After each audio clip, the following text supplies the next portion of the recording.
Hey everyone, my name is Katie Rowe and I'm a well-being coordinator with TriHealth Corporate Health as well as a group fitness instructor, and today I'm going to show you how to do a plie squat and some extra movements that you can add to make it a little bit more fun, jazz it up.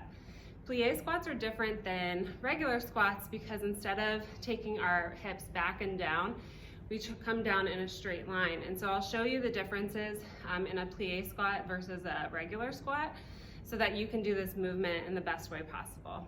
All right, you ready to start? Here we go. Okay, so with the plie squat, we're first going to step our legs out nice and wide. You can see that my legs and my feet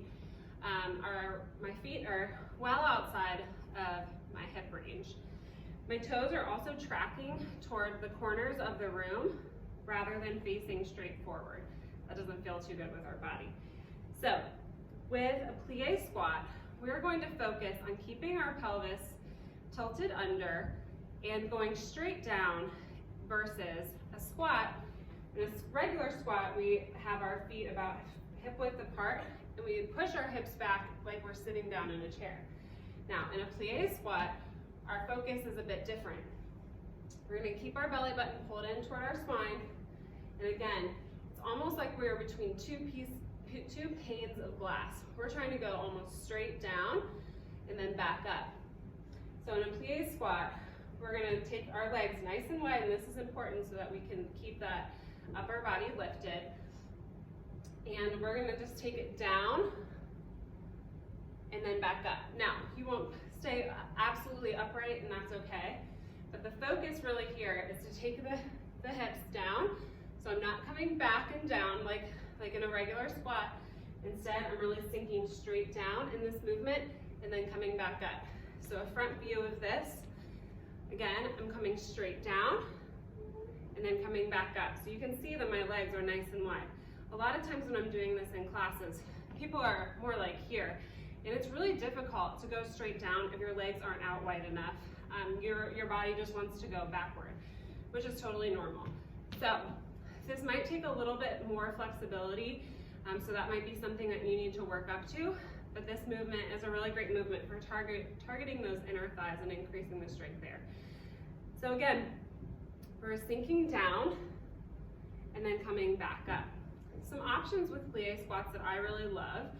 One way to ramp it up is to lift up one ankle, or one heel, not ankle, heel at a time. Okay, and you can alternate that. So that's one way to ramp it up. You can also lift both heels off the floor at the same time. Don't lose your balance. To add in a little bit of that balance and stability, and also working those calves a little bit more. Another option is to do a Plie Pulse, which I also really like. So that's basically just staying nice and low and pulsing it out. Another option that will work the core and also work the legs at the same time is to take our legs out nice and wide. Same thing. We're going to take our hands back behind our head. This is called a warrior crunch. So we're going to tilt one side, taking our elbow close to our knee, and then back the other way. That will really work on the obliques as well as our inner thighs as we're doing this movement. I'm going to show you the side angle for this just so that you can see that I'm not coming forward or arching my back. So I'm sinking down, I'm really focusing on trying to keep in that straight line like I am, again, between those two panes of glass. I don't want to go too far forward or too far back. And again, that will work the obliques, and I really love that. Another way that you can do a plie squat is to add a little bit of plyometric to it.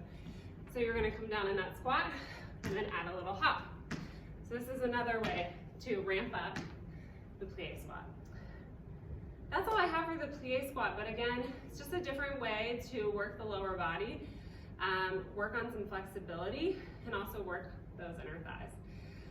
But thanks for joining me. If you have any questions, feel free to put them in the comments.